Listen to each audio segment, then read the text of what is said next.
¿A qué se refiere esta materia propiamente? Sí, yo en mis cursos trato de enfocar que prácticamente cuando un estudiante ingresa a la licenciatura, tiene ya 3 competencias básicas que ha adquirido, que son leer, escribir y hablar. Pero ahora, cuando ingresa a la carrera de Derecho, estas competencias, que de hecho cualquier que ingresa a una licenciatura las tiene, las va a desarrollar para profundizar en leer, escribir y exponer textos jurídicos. ¿De qué tipo? Legislativos, jurisprudenciales y doctrinales, básicamente. Entonces, la materia busca darle estas herramientas de utilidad para hacerlo de manera eficaz. Leer, redactar y exponer textos jurídicos. Si tuviera usted, doctor, que darle alguna sugerencia práctica en esta materia a los alumnos, ¿por dónde empezaría? Sé que sus cursos son muy empíricos, me lo han comentado varios de quienes han tomado clases con usted. No son cursos, digamos, de pura teoría o de pura construcción filosófica, sino que usted intenta que los alumnos se enfrenten a estas habilidades, pero a veces también a sus limitaciones, a aquello que traen de la enseñanza previa y que no han desarrollado completamente. ¿Qué sugerencias podría usted formular? En concreto, las herramientas de investigación son herramientas que buscan desarrollar y mostrar, y eso intento yo en la clase, que la principal herramienta de investigación que tiene un investigador es su cuerpo. Es totalmente su cuerpo. Se ha considerado que la investigación es el desarrollo solo de la inteligencia intelectual. Yo con la información que la neurociencia nos ha aportado, en el sentido de considerar que el sistema neurológico humano está no solamente en el cerebro, sino en todo el cuerpo, y que tenemos 100.000 millones de neuronas a nuestra disposición para ser mejores cada día. En este sentido, para investigar, yo hago notar, yo muestro que la práctica entonces de un investigador es desarrollar todo este potencial que todo su cuerpo neuronal tiene para investigar. Entonces, ¿qué desarrollo en investigación concretamente dentro de este conjunto de la inteligencia múltiple que se da a llamar intelectual, emocional y corporal? En particular, el investigador desarrolla es la inteligencia intelectual. Y la investigación intelectual busca desarrollar cómo convencer, cómo argumentar, cómo explicar, cómo estructurar, cómo organizar. Y en ese sentido, he hecho mano de las herramientas que la cultura occidental nos ha puesto sobre la mesa y que son básicamente las herramientas que tienen que ver con lo que considero es la principal y única herramienta que el ser humano ha inventado en la historia para resolver conflictos, que es el diálogo. Y un diálogo está formado por preguntas y respuestas, siempre respetuosas, siempre éticas, siempre buscando mejorar. En ese sentido, es lo que estas herramientas trato yo de aplicar. Un potencial humano realmente con infinitas posibilidades de que a través del diálogo, del convencimiento, con preguntas y respuestas, se resuelva cualquier problema. Esa es quizá la esencia del derecho, el derecho como negación de la violencia, como negación de recurrir a la fuerza, sino más bien apelar al diálogo, de forma que lo que usted está refiriendo me parece que tiene una íntima conexión con el significado del derecho en el mundo moderno. Una pregunta más, doctor, para terminar. ¿Sabemos investigar en México? ¿Cómo aprecia usted el desarrollo de la disciplina a la que usted se dedica y nos está comentando? ¿Nos falta mucho? ¿Estamos mejor que antes? ¿Qué nos podría referir? Yo creo que estamos rezagados en la formación de los profesionistas del derecho en esta competencia de investigación. La razón ha sido que no le hemos dado la importancia que tiene en la formación desde la licenciatura del futuro abogado.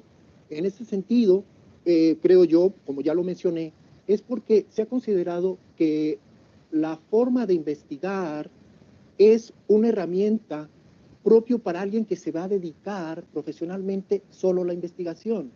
A la vida académica. A la vida académica. Cuando no Usted ya nos contó que no es así. Cuando es para cualquier campo del ámbito del ejercicio profesional, que un abogado debe tener esas herramientas para practicarlas. ¿Un juez debe saber investigar? Por supuesto. ¿Un litigante debe saber investigar? ¿Un ministerio público? Por supuesto. Un docente mismo, porque a veces el docente mismo solo se dedica a dar la clase y no investiga, no profundiza, no se actualiza. Entonces, en cualquier área del ejercicio profesional son herramientas útiles para ir actualizando nuestros campos, ir discutiendo los problemas que se dan en el litigio, en el ámbito judicial, en el ámbito legislativo. Si tuviéramos esta formación como investigadores, mentalmente hablando, en el ejercicio profesional del abogado, me parece a mí que tendríamos un diálogo más amplio de los problemas y buscaríamos resolverlos y ver que somos parte de la solución de los problemas. Y hasta seguramente tendríamos un mejor Estado de Derecho. Muchísimas gracias, doctor González Galván, por su conversación esta mañana. Y muchísimas gracias a ustedes. Próximamente tendremos más casos.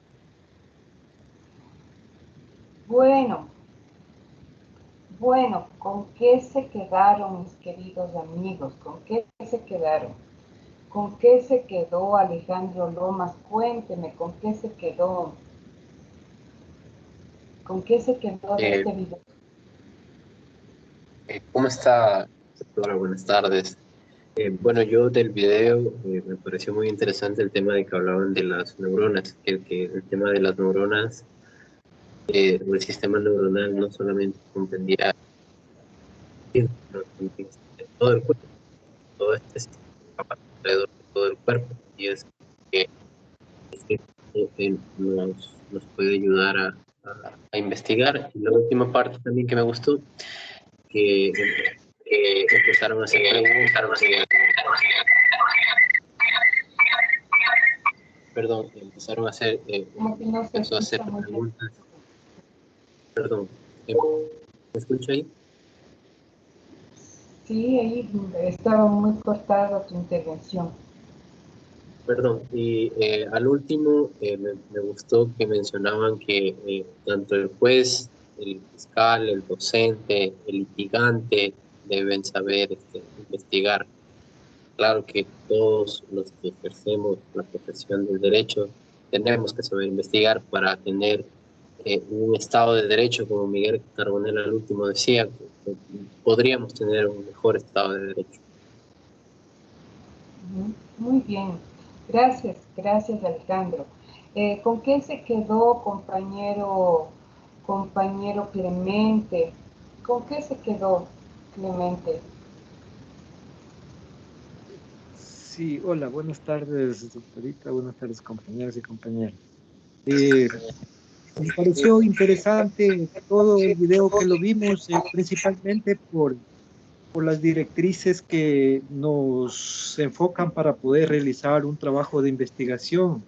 En este caso, acerca del tema, o sea, en este caso, la investigación que nosotros debemos realizar, cómo la debemos hacer, tomar unas directrices de poder leer, escribir, expresar los textos jurídicos, de acorde a los temas que nosotros vayamos a escoger para realizar nuestra tesis. También dentro de esto, el diálogo que se debe dar con preguntas y respuestas. Eso me pareció muy interesante, mi doctorita. Gracias, compañero. ¿Con qué se quedó Nicole? Doctora, compañeros, buenas tardes. Bueno, aquí prácticamente el video de lo que se trataba era las formas, requisitos y se podría decir que hasta el contenido de esta materia de lo que es el desarrollo, la investigación. Entonces aquí nos dice que nosotros tenemos prácticamente 3 competencias, que es el ser humano, que tiene el leer, el escribir y el hablar, que eso lo tenemos nosotros como personas antes de ingresar a la universidad, ¿no? Pero una vez ingresando a esta facultad de Derecho, a la facultad de Jurisprudencia, a la carrera de Derecho, se van a desarrollar y se va a profundizar. La materia busca prácticamente, aquí nos decía, dar las herramientas para de esta manera tener una forma más eficaz de poder investigar. Entonces aquí nos decía que las herramientas de investigación nos buscan 2 cosas. desarrollar y demostrar que la principal herramienta del investigador, aquí nos decía que es su cuerpo en general, es todos nosotros, no son solo las neuronas, no es solo nuestro cerebro, sino todo en general. Prácticamente eso era, doctorita. Y también aquí nos hablaba que las herramientas que tienen que ver con la única creación, se podría decir, perfecta del hombre, que ha sido válida, es el diálogo. Eso en cuanto a lo que yo pude obtener del video, doctora. Muy bien, sí, realmente son muy buenas las apreciaciones de ustedes. En primer lugar, todo abogado tiene que saber leer, escribir, hablar, argumentar, ¿no es cierto? Y todo eso con un criterio lógico. Eso son destrezas básicas de todo abogado. Y otra cosa importante que hay que rescatar de este video es justamente que para investigar no solamente hay que saber estas habilidades, sino está en juego todas nuestras neuronas, como dice, ¿no? Para investigar está en nuestras neuronas, para saber dónde está el problema, cómo solucionar los problemas, qué sentimos, qué pensamos, qué conocimiento tenemos, cómo nosotros argumentamos la manera de poder solucionar problemas. Recuerden que la justicia y los problemas sociales están muy juntos, ¿no es cierto? Hay que hablar de una justicia integradora, de una justicia ecológica. No hay que hablar como parcelas, como que el conocimiento estuviera parcelado, ¿no? Como que lo jurídico está por un lado, lo sociológico es otra parcela, la investigación es otra parcela. Realmente, lo que se trata en este trabajo de investigación es de hacer un trabajo integrador, un trabajo que ahora se llama de la ecología de las ciencias, ¿no? Estar todos integrados, porque pueden surgir problemas, o surgen problemas de la sociedad y de todo ese contexto, ¿verdad? Esa es la invitación de este video para ustedes, invitación para que comiencen a pensar no solo como abogados, de hecho ustedes lo tienen en la destreza, sino como abogados científicos, como abogados investigadores, como abogados integradores de la ciencia, ¿verdad? Ese es el sentido de este video, que lo traje a colación pues desde la Universidad Autónoma de México, y como ustedes ven está ahí pues dirigido por Miguel Carbonell. No sé con qué más te quedaste, eh, Johan Guevara. Buenas tardes, Doc. Buenas tardes, compañeros.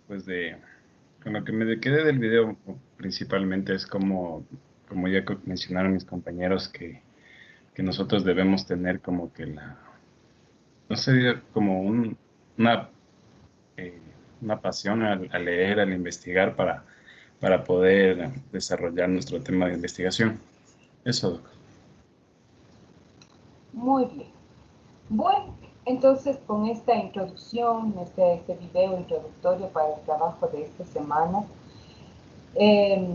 la semana anterior nos quedamos trabajando, pensando, ya quizás iban dando ideas de la investigación, ¿no? Ideas de qué problema podemos investigar, qué problemas. Yo les decía que los primeros pasos que da el investigador es armar una idea, antes de armar un problema, armar una idea.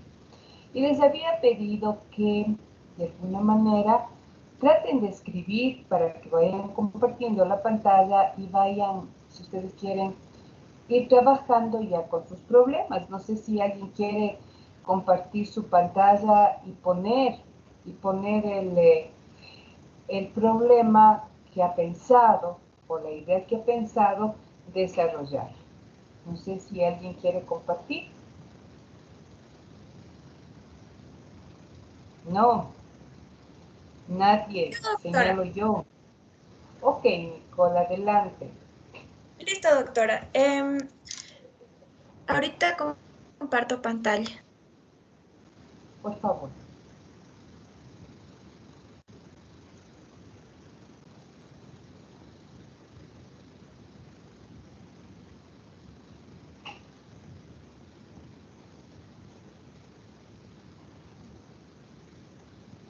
pudo compartir.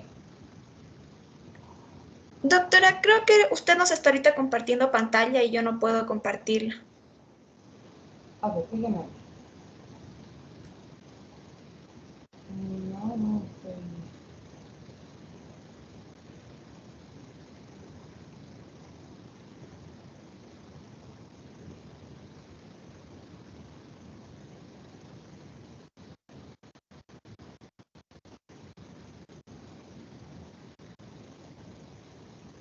Listo. Ya, ahí estoy compartiendo. Sí, listo, doctora. Yo, a ver si es que me pudiera, por favor, ayudar revisando el problema. Que, a ver, fue el siguiente el que pensé. ¿Cuál es el nivel de cumplimiento de las políticas públicas Nicole, generales? Nicole, antes de que comencemos, te pido de favor, en tu lado, bueno, para mi lado es el lado derecho, está un 100. ¿Puedes abrirle la pantalla, por favor? Claro que Acércale sí. al 100 para que tu presentación, tus letras sean más grandes. Sí, exacto. Ya, ahí. Listo, doctora. El problema que yo realicé es el siguiente. ¿Cuál es el nivel de cumplimiento de las políticas públicas generadas en torno a la inclusión a mujeres, niñas y adolescentes dentro del sistema laboral en el Ecuador entre junio del año del 2020 y junio del 2021? Chévere, mi querida amiga, muy bien. ¿Qué? Yo veo que en tu cabeza, en tu cabecita está, porque ese, si vamos a ver un poquito atrás de ese problema, en tu cabecita es que no se cumplen las políticas públicas, ¿no es verdad? Sí, en efecto, doctora. Ok, tú estás pensando que no se cumple y efectivamente no se cumple, ¿verdad? Entonces, si yo digo, ¿cuál es el nivel de cumplimiento? Ninguno. La contestación sería lo que estamos comentando, no se cumple, ¿verdad? Recuerde que en la presentación anterior, en la explicación anterior, yo le había dicho, cuando la respuesta del problema es no, ¿qué pasaba, Nicole? Que la respuesta no puede ser ni sí ni no porque ya se está dando solución al problema. Exactamente. Entonces, no podemos, tú dices, ¿cuál es el nivel? Pues no hay ningún nivel, no hay cumplimiento, ¿verdad? Entonces la respuesta es no. Ahora, para todos, ¿qué es lo que tú estás diciendo? Estás hablando, ¿no es cierto?, de la inclusión, yo aquí voy a rescatar de tu idea la inclusión en el sistema laboral, ¿no es cierto? La inclusión en el sistema laboral. Cuando hablamos de sistema laboral, fíjate que estamos hablando, es muy amplio el sistema laboral. No sé si me estoy haciendo entender. Un sistema laboral donde que está la remuneración de las vacaciones, donde que está el horario de trabajo, donde que está la afiliación al seguro social, donde que está incluso el trabajo formal, el trabajo informal. Es decir, cuando hablo de sistema laboral, ¿verdad? Es como que yo estuviera hablando de todo, de todo lo que está pasando en el Ecuador. ¿Sí?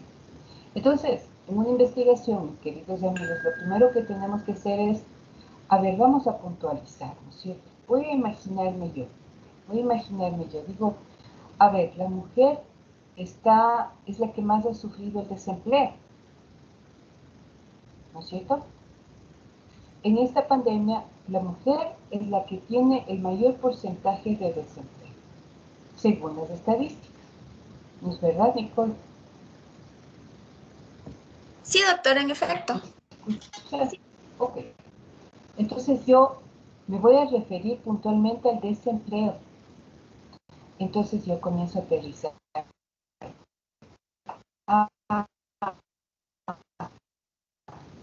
La mujer ha alcanzado el mayor porcentaje de desempleo, ¿verdad? Ok, vamos a revisar ahora el código. ¿Qué es lo que dice el código con relación al empleo y el desempleo? Y posiblemente ahí voy a trabajar con este grupo de mujeres, Porque si yo digo mujeres, niñas y adolescentes, yo te preguntaría, a ver, ¿las niñas deben trabajar? No. No, no, doctora. Porque entonces estás pensando en los niños. Las adolescentes, depende de la edad, el código de trabajo dice que a lo mejor puede trabajar, me parece que es desde los 15 o 16 años, ¿verdad? ¿No? Entonces, fíjate que hay que ir, voy a trabajar con las mujeres, voy a trabajar con las adolescentes, y con las mujeres, cuando hablo de mujeres que entrarán aquí las mujeres de tercera edad.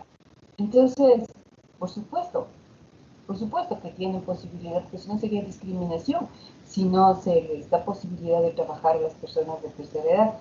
Entonces, fíjate, mi corazón, hasta ahora tienes una idea, pero no tienes preciso tu problema.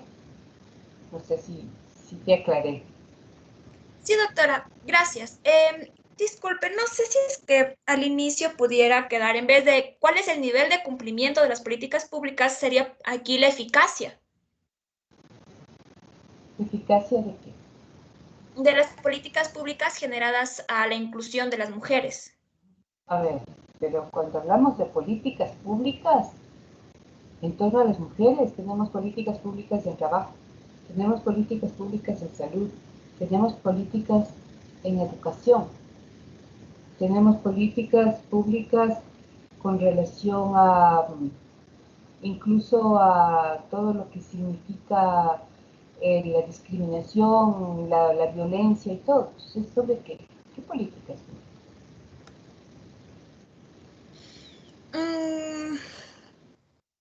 Es que lo que sucede es Entonces, que... Oh, disculpe, doctora. Lo que sucede es que yo al momento de referirme de dentro del sistema laboral en el Ecuador, prácticamente aquí quiero guiarme en lo que son empresas. ¿no? En específico, entonces lo voy a reducir adentro del sistema laboral empresarial, se podría decir. Ahí te saltaste a empresas, ¿no es cierto? Fíjate que te saltaste a empresas. Entonces, en empresas es el dónde, pero no me estás diciendo qué vas a ir a qué vas a hacer en las empresas. ¿Sí? Claro, lo que sucede es que dentro de las políticas públicas, justo de lo que yo estaba investigando, era que en las empresas debe existir un cierto porcentaje de mujeres, ¿no? Y esto fueron gracias a las políticas públicas que se generaron aquí en el Ecuador. Entonces, prácticamente hacia allá iba el problema. Y por eso incluí las políticas ¿En públicas. dónde está escrito este asunto de que debe haber un cierto número de mujeres en las empresas? ¿En dónde está escrito esto? Ay, leí en una de las políticas públicas. No, ¿en qué norma? ¿En qué norma? Porque usted como abogado sabe, tiene que decir, a ver, vea, en este artículo dice que debe haber el 50% de mujeres, por ejemplo. ¿Dónde está ese artículo? ¿Dónde está? Pues si me dice las políticas públicas es muy general. Si me dice todo el sistema laboral es muy general. Si me dice el nivel de cumplimiento, entonces no te digo que está mal, está bien, nada más que estás todavía en una idea. Vamos a ir poco a poco bajándonos a concretar el problema. ¿Sí? Vamos a dar Gracias, doctora. chance a otra persona. Gracias, Nico. Compañero o compañera, por favor, que quiera compartir, dejamos de compartir la pantalla, por favor. Doctora, Alguien que quiera compartir, adelante. ya doctora, ya le comparto.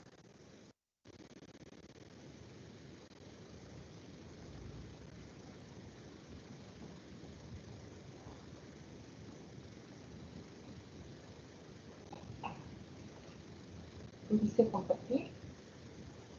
No sé si ahí puede visualizar. Todavía no estás compartiendo. Y ahí, Ya, sí se ve, doctora. sí. A ver, vamos a ir, vamos a ir conversando, ¿no?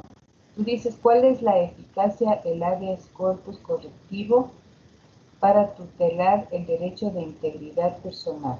¿Qué quiere decir con eso? Bueno, en este caso, lo que yo quiero, mi problema es si este habeas corpus correctivo que supuestamente tiene que tutelar el derecho a la integridad personal tiene una eficacia, en este caso en el centro de rehabilitación social, o sea, si han realizado estos habeas corpus y han tenido sentencias favorables del habeas corpus correctivo, porque hay diferentes tipos de habeas corpus, pero en particular, perdón, el habeas corpus correctivo es el que tutela este derecho a la integridad personal. El habeas corpus es como está contemplado como una garantía en la Constitución. Sí, es una garantía Te pregunto jurisdiccional. yo, no sé. Sí, es una garantía Exacto. jurisdiccional. Está contemplado en la Constitución, ¿verdad? Sí, Ya. ¿Y está contemplado en qué artículo? bueno, las garantías jurisdiccionales, si no me equivoco, están a partir del artículo 86, si no me equivoco. Okay. Fíjate que acá dice 89 es el habeas corpus, exactamente.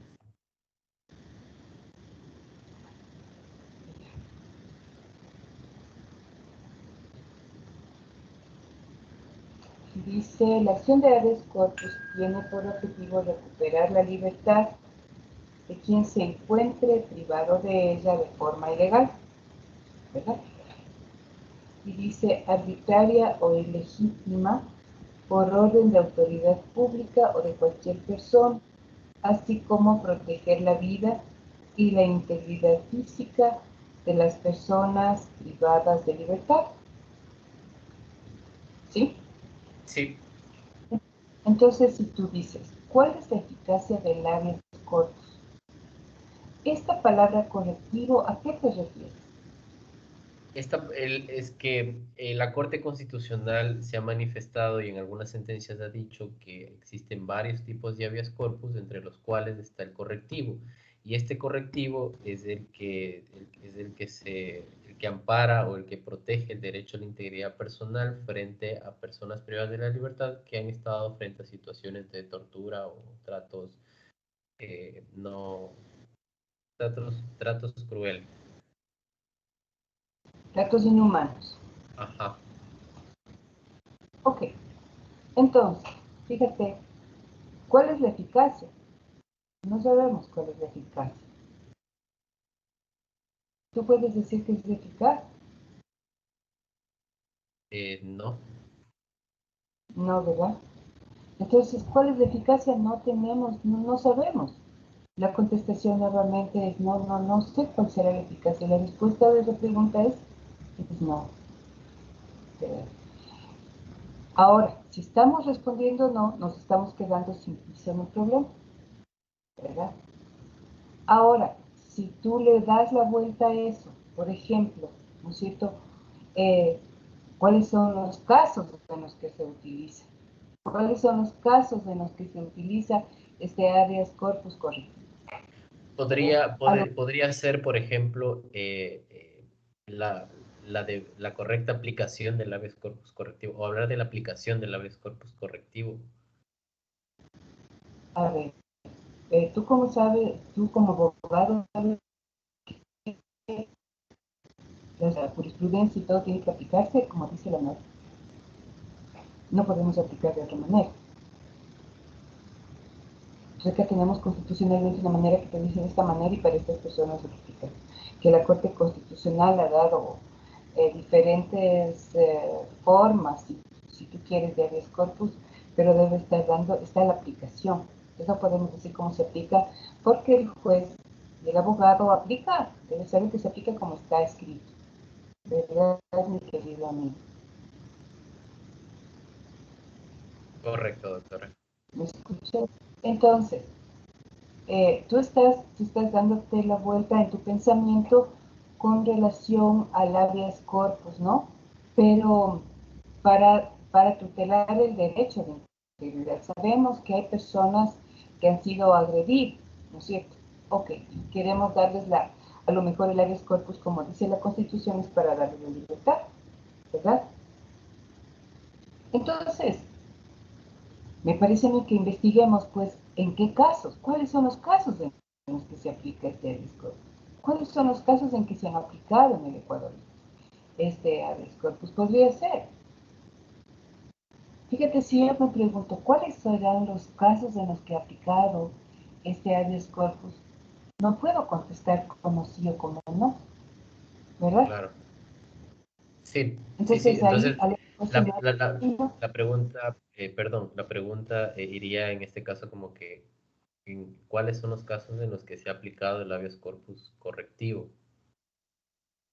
puede ser, o puede ser, fíjate que entrándonos a una discusión dogmática sería, ¿cuáles son las argumentaciones dogmáticas, no es cierto? Quiere decir, ¿cuáles son las argumentaciones que se utilicen, la dogmática para aplicar estos casos, para aplicar este habeas corpus, ¿verdad?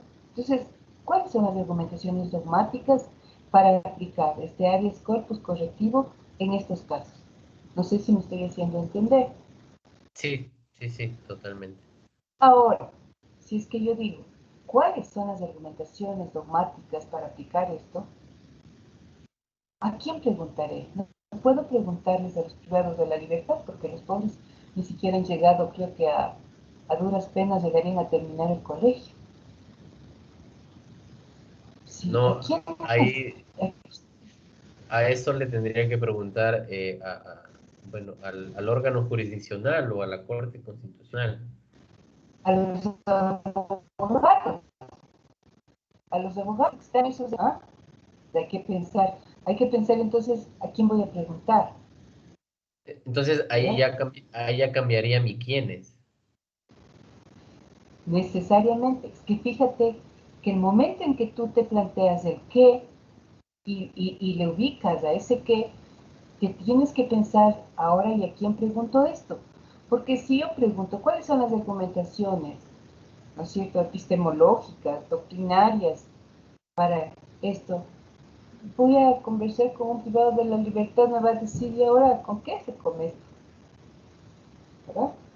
Claro, Entonces hay que dar la vuelta y pensar con qué. O sea, fíjense que armar este constructo, usted está armando un constructo, por eso es tan difícil esta primera parte, porque es un constructo en el que una palabra le puede cambiar esta construcción que usted está haciendo de su problema de investigación, para que tenga coherencia, ¿no? Y para que esté muy claro, muy puntual, muy puntual. Como yo les decía en la presentación del viernes, me parece que era, la pregunta de investigación es muy concreta, es muy puntual para saber a dónde va a ir, con quiénes va a hablar y qué es lo que va a investigar. ¿Ya? Entonces hay que pensarlo un poquito más, Alejandro. muchas gracias, doctor. ¿Alguien más?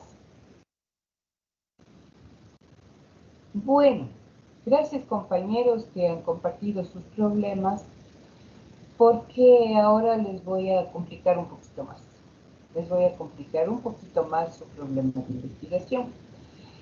No solamente no solamente hace falta plantear problemas de investigación, sino que ese problema de investigación debe tener evidencias, ¿sí? Debe tener evidencias. Y esto se llama contextualizar el problema. ¿Qué será esto de contextualizar el problema? Quiere decir que cada problema de investigación está inserto, como yo les digo, tenemos una investigación que es muy, muy ecológica, muy unida a con sus hilos se une a todas las variables.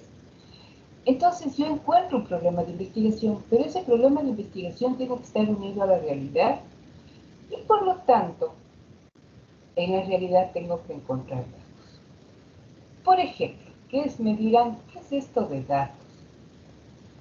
Yo digo, por ejemplo, les voy a poner un dato así que ustedes han pasado como estudiantes de la universidad, algún rato deben haberse cruzado al frente del Seminario Mayor, ¿no es cierto? Ahí tenemos un cruce de vehículos.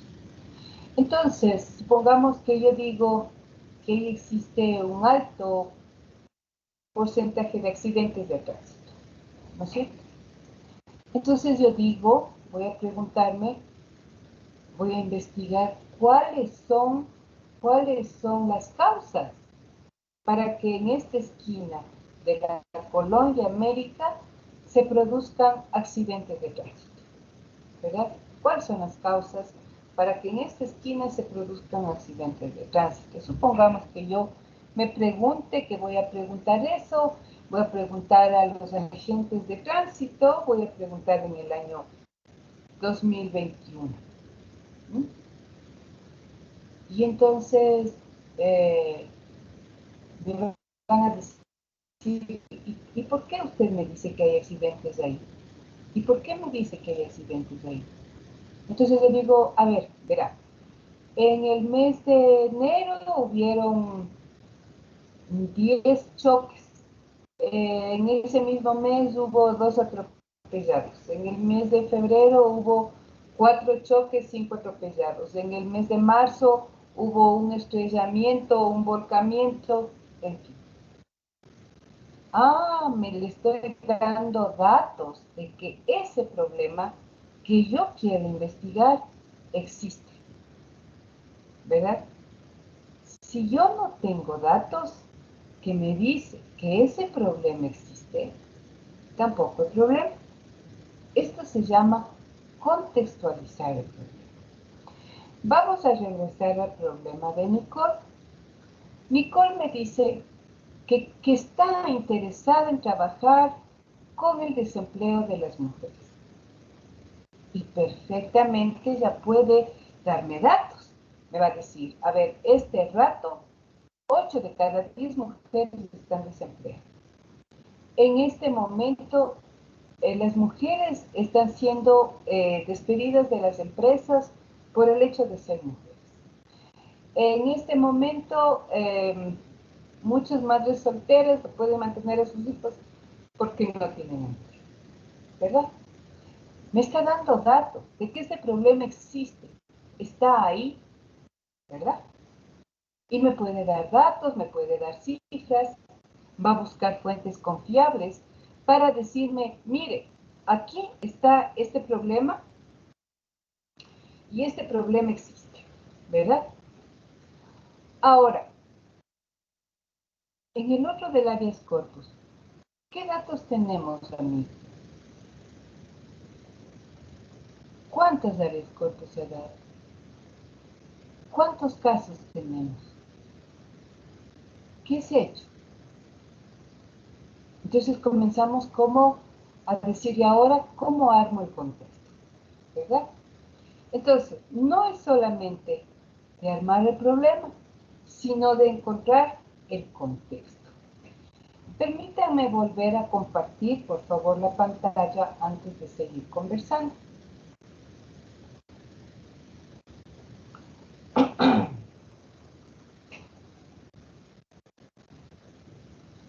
Aquí vamos a trabajar, vamos a ver qué es el problema de investigación, ¿no es cierto? Y dice, ¿cómo identificar qué es un problema de investigación? Bueno, les he traído esto. No sé si es que podemos, un minutito, voy a volver a compartir.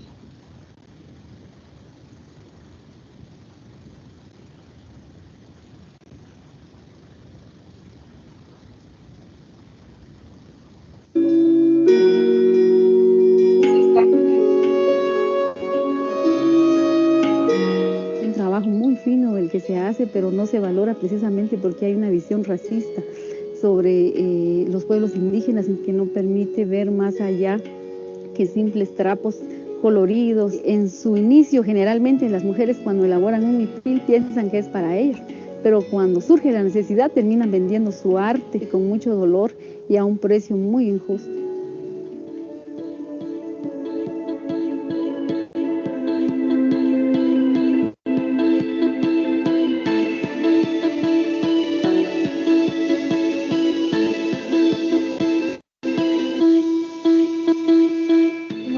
diversidad de tejidos, principalmente en los bufiles, en el cual se plasma toda la historia de nuestro país, de nuestra cultura maya de hace más de 6.000 años.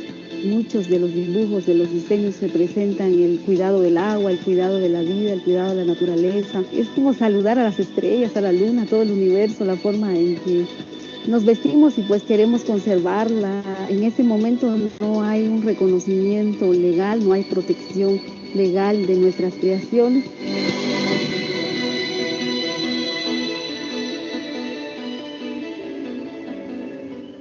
Entonces en este momento hay una compra masiva de nuestros tejidos que son enviados al exterior y también se venden muchos aquí a nivel nacional. En Estados Unidos hay varias tiendas, hay una que es BCGB, creo que es el nombre, de una tienda que vende, por ejemplo, tacos, diversos sacos con diseños ixiles, de las mujeres ixiles de aquí del Quiché.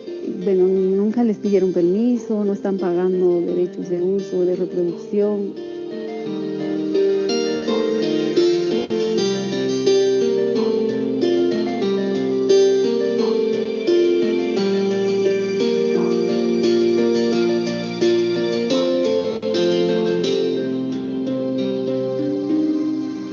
Nuestras hijas, nuestras nietas ya no quieren tejer porque no es rentable. Los pueblos indígenas estamos muy interesados todavía en conservar la vida, proteger nuestros ríos, nuestros bosques, y hoy por hoy están siendo perseguidos por el mismo Estado, porque hay un interés económico muy fuerte que no valora la vida.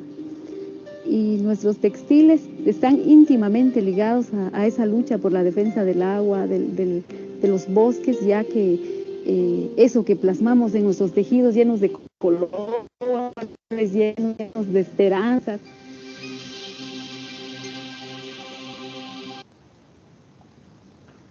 No sé si lograron escuchar. ¿Confirma?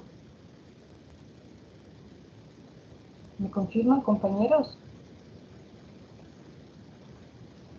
Sí, se escuchó, doctor. Ok, ¿qué tenemos como evidencias ahí? Ese fue un movimiento de las mujeres tejedoras. Ahora tenemos también una tesis de la universidad que está por una chica compañera de ustedes, egresada ya, está haciendo una tesis justamente se planteó un problema muy parecido con las mujeres bordadoras de Otavalo, ¿no? Donde que los bordados están siendo utilizados y están llevándose por los extranjeros la creación ancestral de sus bordados.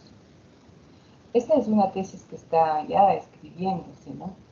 Pero entonces, ¿cuál fue el contexto? ¿Qué nos decían ellos, no? Que la producción, aquí dice, ¿cuáles serán las evidencias de que este problema existe? Que la producción de figuras, bordados, colores es de propiedad ancestral del pueblo indígena de Guatemala. Que muchos de sus tejidos han sido utilizados y vendidos en mercados internacionales a precios elevados. Que en Guatemala no existe una organización de tejedoras que defiendan sus bordados, figuras, que no existe una normativa jurídica que proteja la riqueza ancestral plasmada en los tejidos. Esos son los antecedentes de este problema, los antecedentes que me dicen que este problema existe, ¿no es cierto? Entonces, ¿qué es contextualizar? ¿Qué es problematizar? Significa explicar el contexto utilizando datos económicos, sociales, políticos, jurídicos, ambientales, etc. Y constituye un elemento fundamental en el momento de iniciar cualquier tipo de estudio o investigación. Cuando intentamos aproximarnos a una realidad, no podemos hacerlo de manera descontextualizada. Esto significa que se debe considerar el ambiente que envuelve el problema. Muy bien. ¿Qué quiere decir esto, mis queridos amigos? Que la primera investigación que usted debe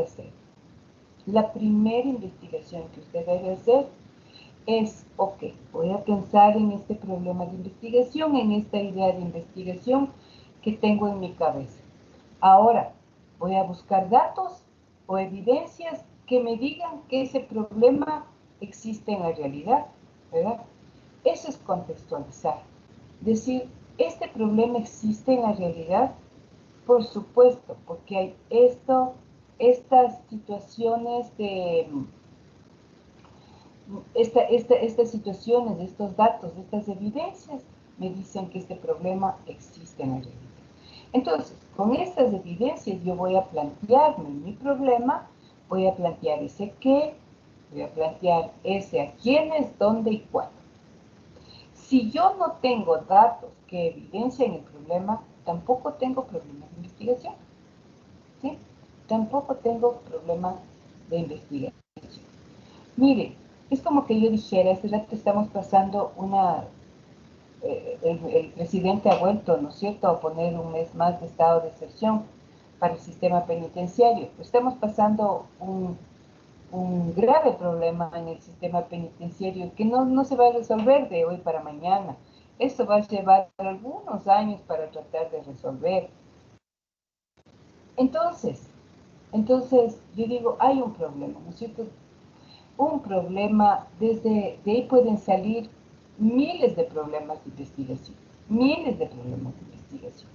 ¿verdad? Pero si yo digo, ¿por qué digo que hay un problema en el sistema jurídico? ¿Por qué? Porque hay problema de corrupción en las personas que están manejando las cárceles, hay violencia, hay narcotráfico, hay armas, y de todas esas variables puedo dar datos, puedo decir, tantas armas se incautaron en el mes anterior, tantas armas se entregaron, tantas fueron las personas que fallecieron, tantas son las personas que están hacinadas ahí, estas son las bandas, es decir, puedo dar datos que confirman que ese problema existe, ¿verdad? Vamos a imaginarnos que nada de eso hubiera sucedido. Vamos a borrar de un ratito de nuestra memoria ¿qué sería? Estas fotografías, estos videos espantosos que hemos vivido, que hemos observado en los últimos días, ¿no es cierto? Vamos a borrarlos. Y pensemos que todo está en un sistema muy bien, todo está en paz, todo está en orden. Y de pronto yo digo, a ver, ¿cuál es el problema que está pasando en el sistema penitenciario? Entonces, con seguridad ustedes me van a decir, pero ¿de qué habla usted si no tenemos ninguna evidencia que diga que existe ese problema? ¿Verdad? Entonces, ¿qué les quiero decir con esto? Que no es suficiente plantear el problema de investigación, sino además buscar datos que confirman que existe ese problema, ¿verdad? Por eso les decía, les voy a complicar un poquito, esa es la primera investigación que usted tiene que hacer.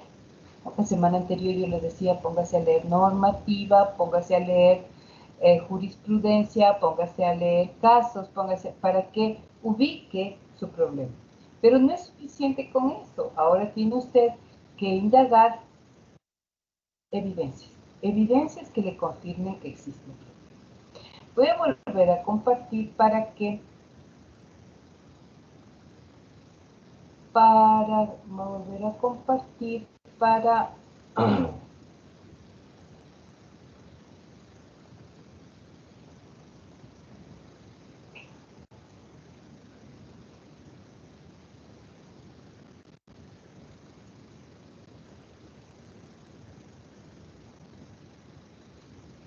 fíjense acá, no sé si están mirando, por favor. ¿Están mirando? Compañeros, ¿me confirman? Sí, doctora, está bien. Acá está el problema, ¿no es cierto? ¿Cuál es la eficacia de la Ley Orgánica de Cultura en cuanto a la protección de inmuebles patrimoniales? ¿Y cuáles son las sanciones? Ese es el que voy a investigar. ¿No es cierto? ¿A quiénes les voy a investigar? ¿A quiénes les voy a investigar? A los propietarios cuando se intervienen o modifican las edificaciones. ¿Dónde voy a investigar? En el centro histórico, cuando esto se hizo en el año 2019, es decir, es una tesis que ya la chica se graduó. ¿Cuáles son las evidencias? Datos que confirman el problema. En el Distrito Metropolitano de Quito existen 48 áreas históricas. En estos lugares se encuentran hermosos inmuebles patrimoniales. Estas edificaciones, varias han sufrido daños irreparables en la arquitectura. Un dato, ¿de dónde sacó? Del Distrito Metropolitano de Quito. Es decir, no es buscar en cualquier lado, porque yo puedo buscar fuentes, datos que me vienen de revistas, que encuentro en el Rincón del Vago, no sé. Acá son fuentes confiables, ¿no es cierto? ¿Qué más dice? Del Instituto Metropolitano de Patrimonio, que es la entidad encargada de velar la conservación del patrimonio del Distrito Metropolitano de Quito, señala que en el año 2017 existían 5.287 bienes y inmuebles patrimoniales en el centro histórico, de los cuales 212 inmuebles han sido destruidos total o parcialmente. Ese es otro.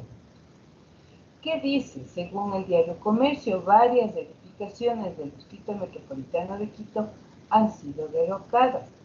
Y aquí presenta casos. La casa patrimonial denominada La Coloma, ubicada en la 12 de octubre y Coruña, que fue derrocada sin permisos municipales y que hasta la actualidad existe un proceso judicial. El inmueble ubicado en la calle Checa y Juan Lomer está derrocada sin permiso, por lo que después de una resolución judicial, los propietarios del predio tuvieron que pagar 7.011,12 de multa.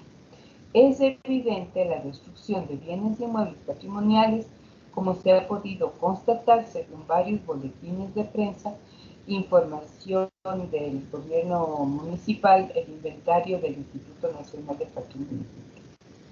Fíjense, acá me está dando, esta investigadora me está dando datos, ¿no es cierto?, que me dice que este problema que está planteando existe en la realidad. ¿Sí?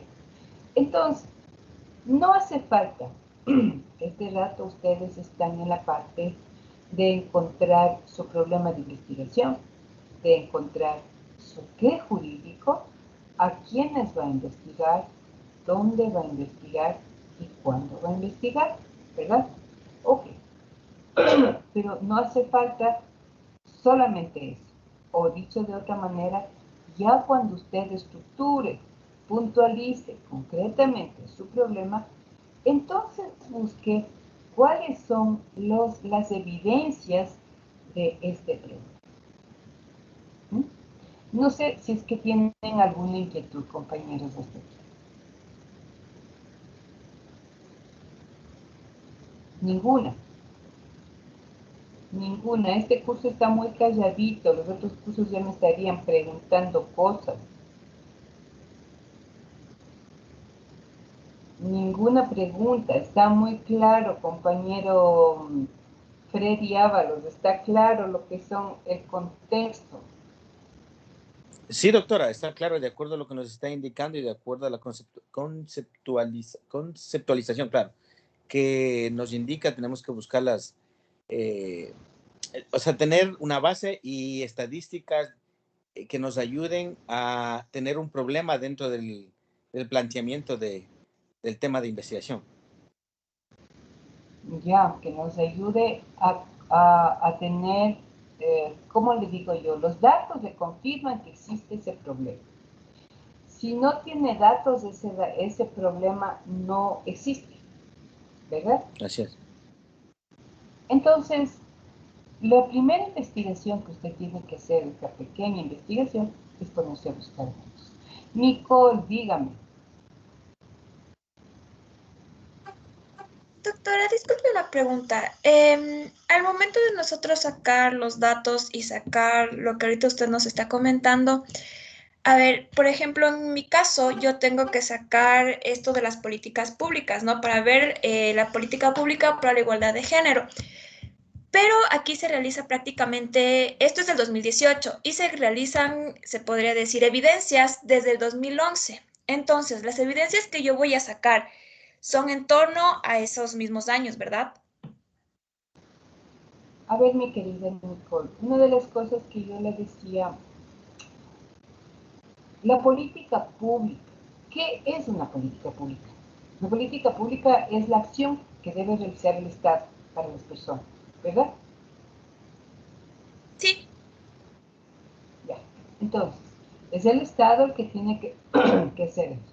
Y el Estado tiene algunos frentes, vamos a decir, ¿no es cierto?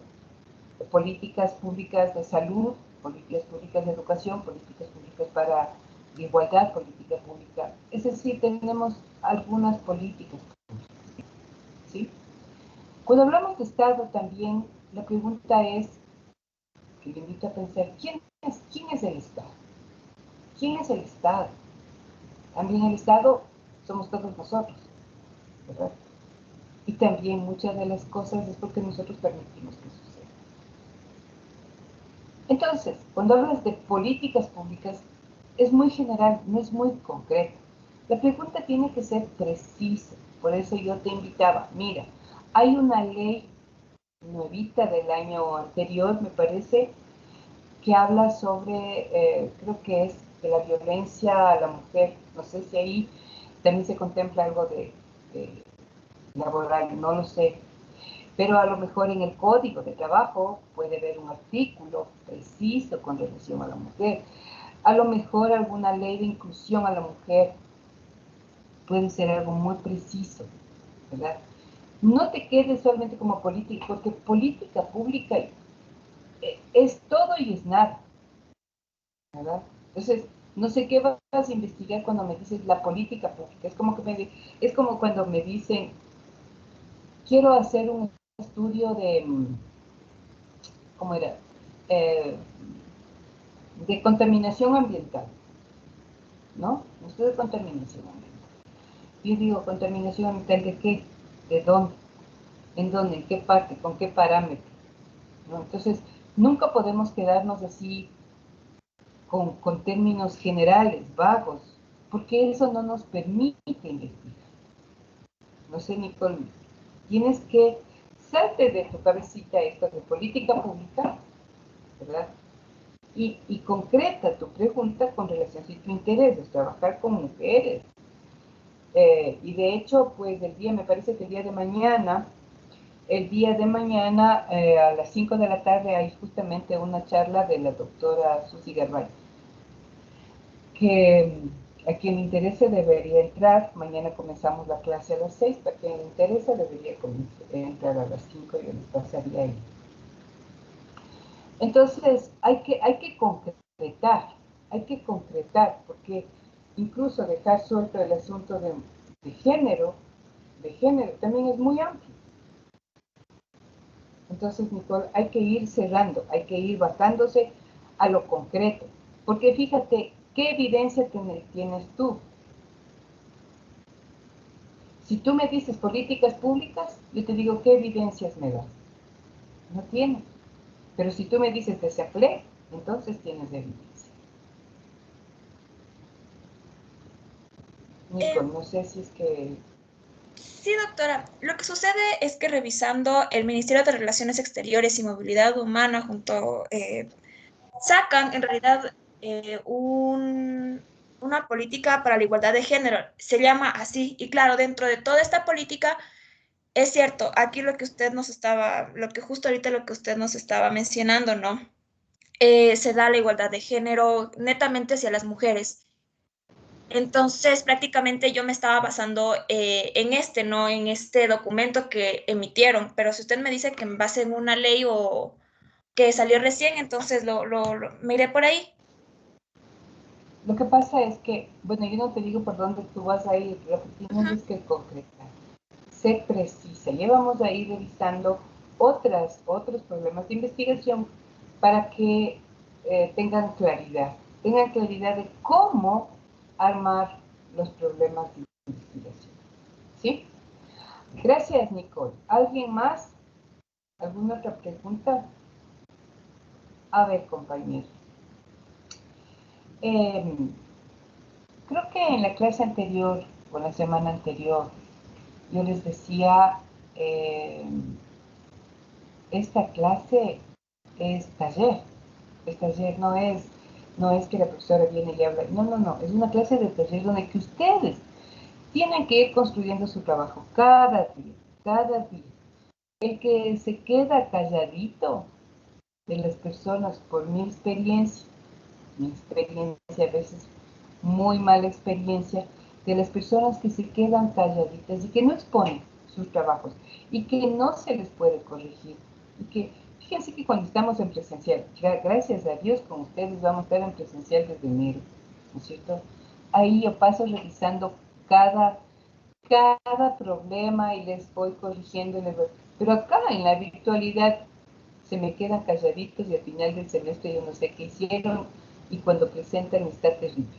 Entonces, yo les pongo, no perdamos el tiempo, presenten sus problemas. Acá, uno de los problemas que tenemos los ecuatorianos es que siempre somos temerosos de poner nuestros problemas, de exponer los problemas. No, ahorita todos estamos aprendiendo, todos tenemos errores. Yo también tengo errores. Entonces vamos a ir todos construyendo, ¿verdad? Y no vamos a perder ese temor de exponer y decir, esto está bien, esto está mal. Además, yo, como siempre les digo a mis estudiantes, mi función es corregir. Yo no puedo ver si es que está mal. Mi obligación es corregirles y decirles, corregirles con mucho cariño y decirles, mira, a ver, vamos a aterrizar acá, hagamos de esta manera. Pero no se me queden calladitos, pierdan el miedo, pongan sus problemas a consideración, porque incluso entre compañeros, también entre compañeros pueden corregirse, ¿verdad? No, yo no tengo la verdad en la boca, entonces muchos de ustedes pueden decir, caramba, este compañero está errado en esta ley, en esto, corríjanlo. Inmediatamente ustedes tomen la palabra y digan, no, compañero, parece que aquí está bien o parece que aquí está mal, porque no lo pones de esta manera. Es decir, este es un trabajo colaborativo de todos. Por eso, no se me queden calladitos. En mis cursos siempre todos están trabajando, todos están conversando, todos están puliendo sus trabajos. No es un trabajo de estar calladitos. No, esta clase no es así. ¿Sí? Bueno, ¿quién más está levantando la manito? Veo una mano levantada. Adelante, compañero. Sí, yo tengo una duda. Lo que pasa es que, obviamente, en el caso de mi problema, es algo que, o sea, datos en sí no se puede encontrar por cuanto no se ha emitido un apremio personal por incumplimiento del régimen de visitas y que fue dado de baja por la corte, por cuanto no existe un procedimiento.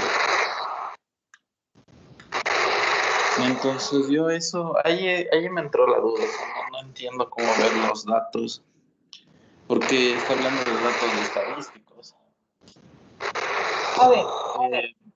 El tema de las visitas, del régimen de visitas, hay ingresados demandas, creo que yo manejo como unas 200 causas, solo una jueza de régimen de visitas.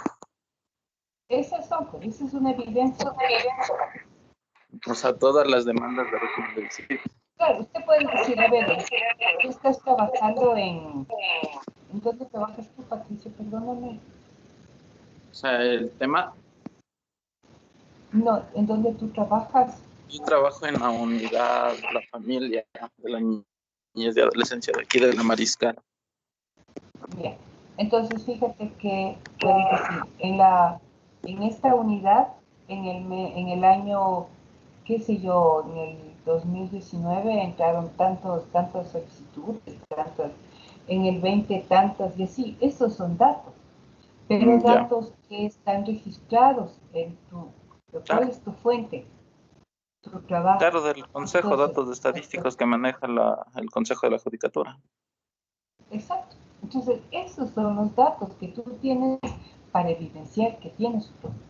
No importa que fue solamente una sentencia. No, está ahí latente el problema. Está latente el problema porque están pidiendo régimen de visita que se cumpla y están solicitando y hay cada vez mayor número de solicitudes. Entonces, si te pediría, Patricio, me parece que deberías entrar al repositorio de la universidad. Ya, me parece que ya está escribiéndose una tesis, o ya se escribió una tesis sobre el problema que tú estás haciendo. Sí, he revisado, hay bastantes temas sobre el derecho al régimen de visitas, más no el apremio personal al régimen de visitas. Ya. Bueno, si es que no hay, no hay problema. Listo.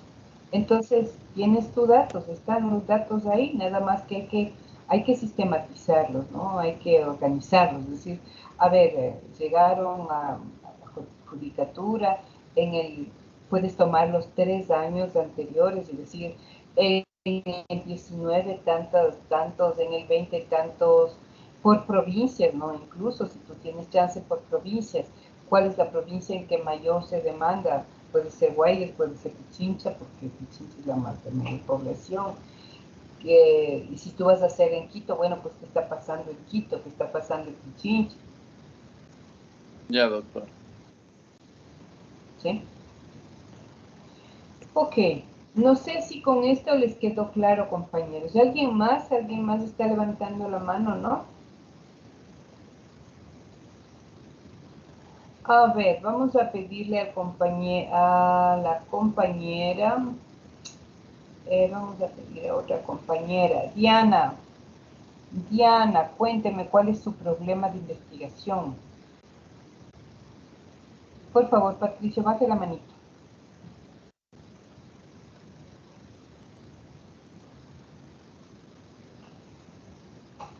Buenas noches, doctora. Diana.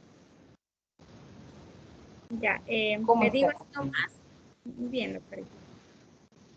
Bueno, en sí mi problema dice, ¿cuáles son las consecuencias que existen en las contravenciones flagrantes de hurto de las personas mayores de edad en la ciudad de Quito y como índice la remuneración mínima vital para que puedan ser sancionados como delito en el Centro de Detención Provisional de Quito entre los años 2019 y 2021? ¿Tú tienes escrita esa pregunta? Sí. ¿En tu computadora? ¿Puedes compartir pantalla? Claro, doctorita, ya le comparto.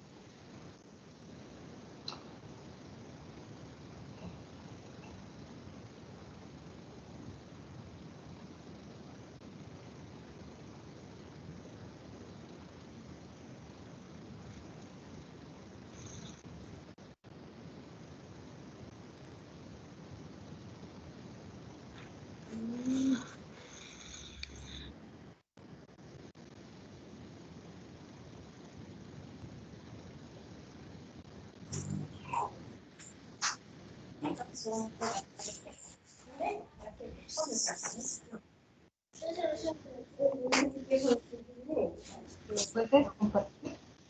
Sí, doctorita, ahorita se está compartiendo, sino que me compu es un poquito lento.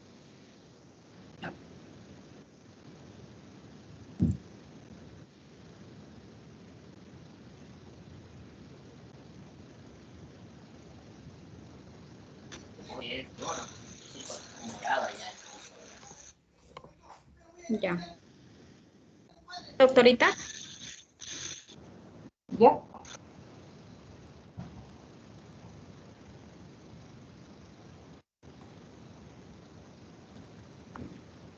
A ver, mi querida amiga Diana, ábrale por favor las letritas como le había pedido a la compañera, habla un poquito más de acá. ¿Le hago un poco más grande? Sí, pero no tienes que hacerle acá con el cursor en tu lado derecho. Tienes de abajo, eco ahí. Ahí abre un poquito más. Ya. Fíjate, ¿cuáles son las consecuencias? Las consecuencias, consecuencia se produce por una causa. ¿No es cierto? Sí. ¿Cuál es la causa?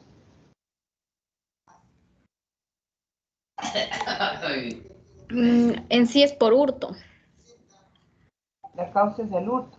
Ujú. El hurto flagrante. Sí, por el hurto. Ya. Entonces, porque tú estás yéndote a las consecuencias, pero las consecuencias es por una causa. Entonces, ¿qué te vas a preguntar? ¿Qué te preguntarías tú con relación a la causa? ¿Por qué? Porque de las consecuencias de las contravenciones está escrito, ¿no? Sí. ¿Está escrita en la norma o no? No, así explícitamente, o sea, las consecuencias no, porque en sí yo me estoy basando en el artículo 209 del COI. ¿Qué dice ahí? Bueno, en el artículo 209 nos dice que la contravención de hurto, dice, en caso de que lo hurtado no supere el 50% de un salario básico unificado del trabajador en general, la persona será sancionada con la pena privativa de libertad de 15 a 30 días. Para la terminación de la infracción se considera el valor de la cosa al momento del apoderamiento. Sí, yo estoy hablando, Ya, o sea... ahí fíjate que acabas de leer. Fíjate que acabas de leer la consecuencia. ¿Qué consecuencia tengo yo si me robo? De 15 a 30 días de prisión. Eso. Esa es la consecuencia.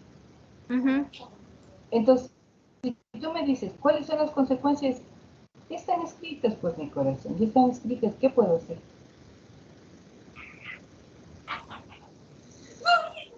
¿Verdad? ¿Por qué te quedaste sin piso, mi querida amiga? Porque siempre tienes que ir a la causa, no a la consecuencia. Entonces, ¿la causa de qué? Del hurto. Y ahora, la causa del hurto, muchas causas. Por muchas causas pueden haber de hurto, por el desempleo, por la pobreza, por qué sé yo, ¿no es cierto?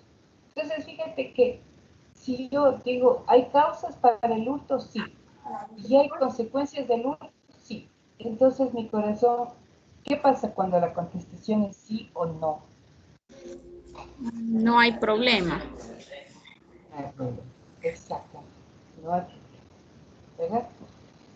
Esto hay que volver a revisar, hay que estar, el trabajo de ustedes en toda esta semana va a ser que estemos revisando, pensando, leyendo una y otra vez para ver cómo. Como yo les decía, mientras no tengamos problemas de investigación, no podemos avanzar así de simple, ¿verdad? Entonces, tenemos que encontrar un problema de investigación como sea, y eso requiere de trabajo, de dedicación, ¿verdad? Patricio, dime. Sí, otra cosa de lo que la compañera pone para que pueda ser sancionado como delito en el centro de detención provisional. La única autoridad que puede sancionar es el juez, como autoridad competente, no un centro de detención. Entonces ahí está mal.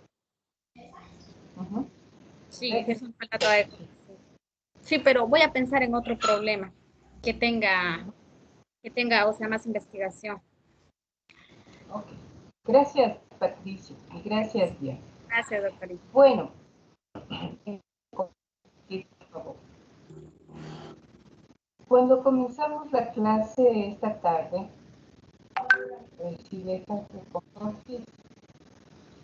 cuando comenzamos la clase esta tarde y mirábamos el video, el profesor de investigación de la UNAM decía una de las competencias que debe tener el abogado es saber leer, saber escribir, ¿no es cierto? Saber argumentar.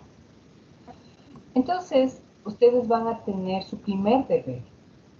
Su primer deber está subido ya en el aula virtual hasta el día viernes. Es un documento que nos habla sobre lo que es la investigación integradora. ¿Por qué necesitamos mirar el asunto de la investigación integradora? hay mucha discusión incluso en el mismo cuerpo docente de la universidad, ¿no? Que unos compañeros dicen, no, es que la investigación tiene que ser solamente dogmática. Otras personas dicen, sí, pero es importante también hacer una investigación que sea, que otros hablan, bueno, en fin, diferentes maneras de pensar con relación a lo que es la investigación. Y les he traído un documento, o les he puesto en el aula virtual un documento que me parece muy interesante, que habla justamente de lo que es la investigación integradora, donde que dice que una investigación necesariamente tiene que partir de la sociedad, porque estamos trabajando de manera ecológica, es decir, todos somos parte de este mundo. La norma no puede estar lejos, separada de la sociedad, ni la sociedad puede manejarse caóticamente sin normas, es decir, estamos siempre trabajando de manera articulada, no podemos mirar un horizonte parcelar. Entonces, este documento habla de esto. ¿Qué es lo que deben hacer ustedes, compañeros, como deber? Deben leer ese documento, como yo les sugiero, leer detenidamente y armar un microensayo. Yo creo que ya cuando llegaron acá a este curso, que pasaron los cursos de redacción y de todo eso que dan en los cursos iniciales o en la mitad de su carrera, entonces yo creo que saben hacer un microensayo. ¿Qué es el microensayo? El microensayo es escribir lo que usted cree sobre ese documento que va a leer, escribir en 4 párrafos, uno de introducción, uno de argumentación, ese es el microensayo, introducción, argumentación, ejemplificación y conclusión. La ejemplificación es opcional, puede ser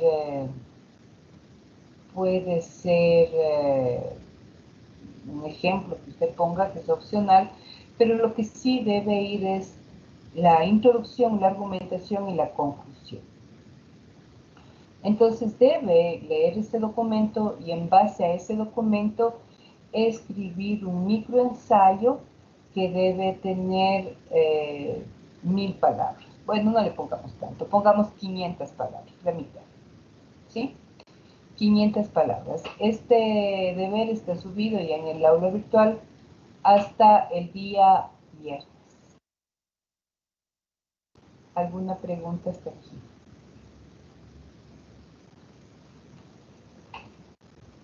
¿Alguna pregunta? ¿Ninguna? Voy a compartir para ver claramente de qué les estoy hablando, para que no tengamos novedades.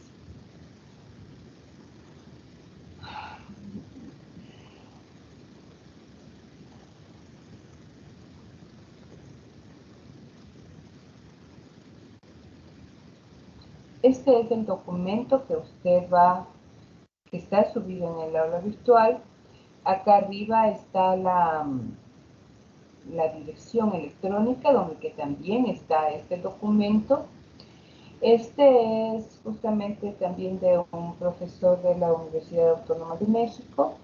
Usted va a leer este artículo y va a hacer un microensayo de 500 palabras, donde que va a poner la introducción, la argumentación y la conclusión.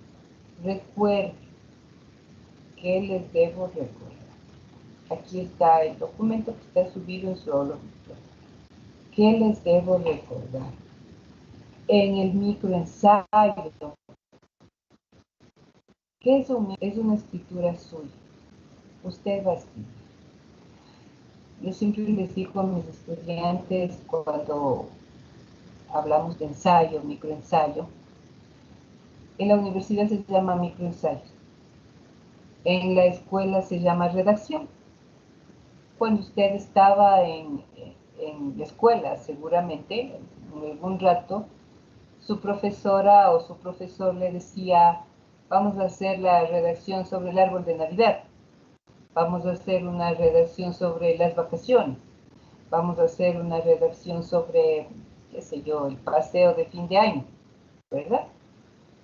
Entonces, usted no citaba, y usted solamente con sus palabras contaba cómo le fue, qué es lo que hizo, que viajó, que esto, que lo, ¿verdad? Es desde usted, la redacción es desde usted. El microensayo, ya a nivel académico y en el nivel que ustedes están, esta pequeña redacción que aprendieron a hacer desde niños, ya se complejiza un poquito para el nivel de usted, pero es su reflexión, es su redacción. No, por lo tanto, no va con citas, no va citas, no va copias, no va parafrasis, va su redacción sobre lo que usted entendió de la lectura, con lo que usted se quedó de la lectura, lo que le llamó la atención de la lectura. No sé si está claro lo que es un microensayo. Ese microensayo, les digo, tiene algunas partes importantes. La primera es la introducción. ¿Qué es la introducción? Es decir, en este microensayo voy a hablar de esto. Hay algunos temas ahí, hay algunos temas de los cuales puede abordar. Y luego viene la argumentación, es decir, ¿por qué usted va a hablar de esto? O sea, ¿qué le llamó la atención? ¿Qué cree usted? Y luego va a concluir. Va a concluir, generalmente la conclusión está en relación al párrafo. Como les digo, como decía Carbonell, las destrezas de un abogado es saber escribir, saber leer, saber escribir, saber argumentar.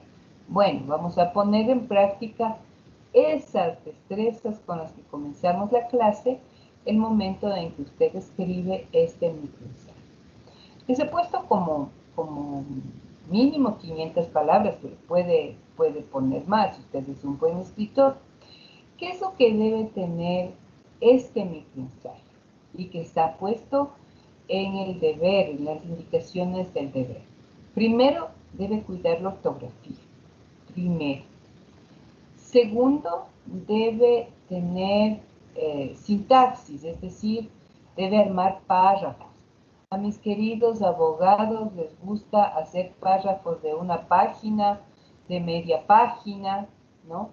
Los párrafos no van más allá de 8 líneas.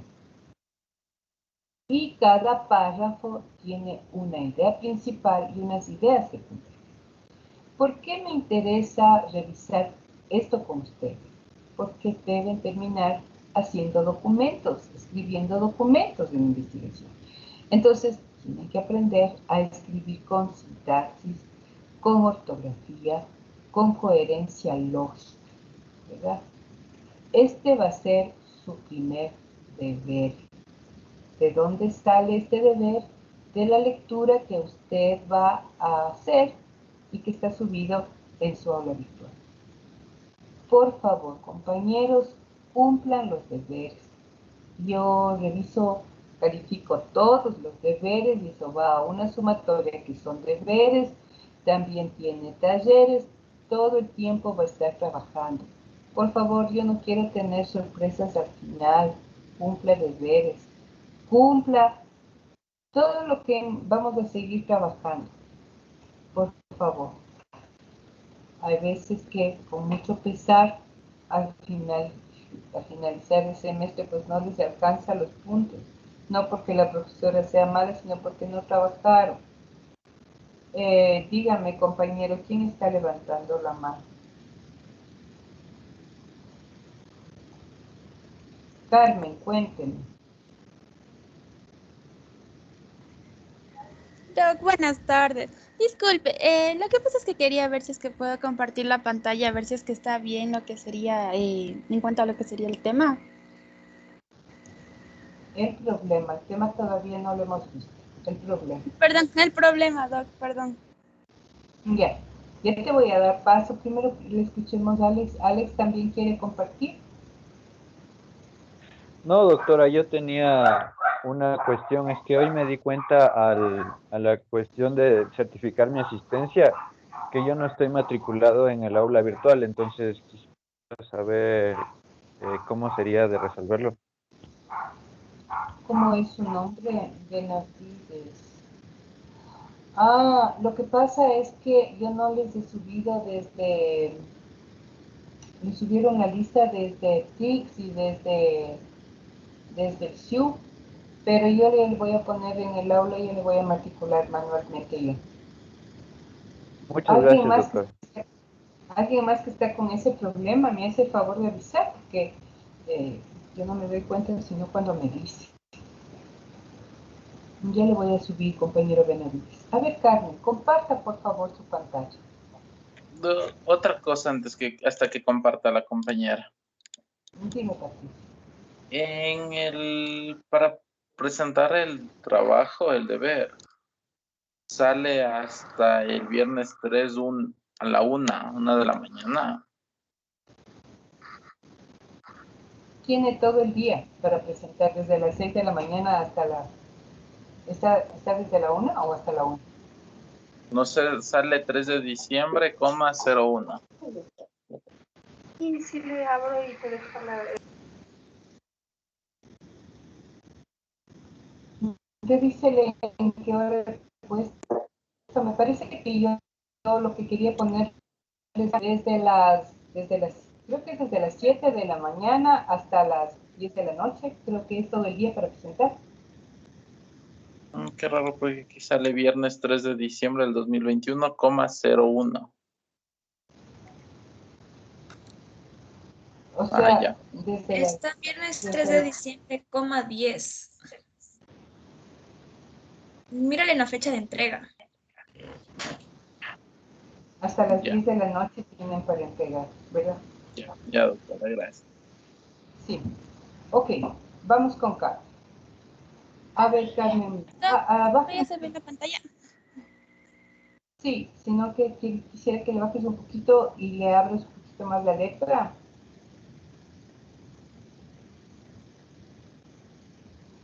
Bájale un poquito la pantalla.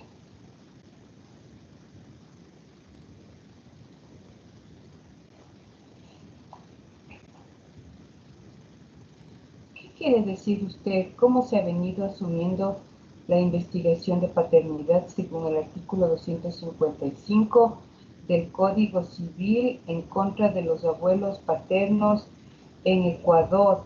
¿Qué quiere decir ustedes? ¿Qué quiere decir usted? ¿Qué quiere investigar? Bueno, yo me estaba basando en el artículo 255 del Código Civil. Era porque decía que la investigación de paternidad, se la puede asumir lo que sería la persona principal y pueden ser sus descendientes. Entonces, no sé, yo estaba más que todo me basé un poco en este caso, es porque también está algo como una referencia de lo que, un caso común que nos pasó dentro, que, o sea, la persona, el chico fallece, pero nunca investigó la paternidad por parte del papá. Y las nietas ahora, o sea, la esposa con las hijas viene a investigar la paternidad, la esposa defendiéndole, como que se dice, representando a las niñas, a los descendientes del chico.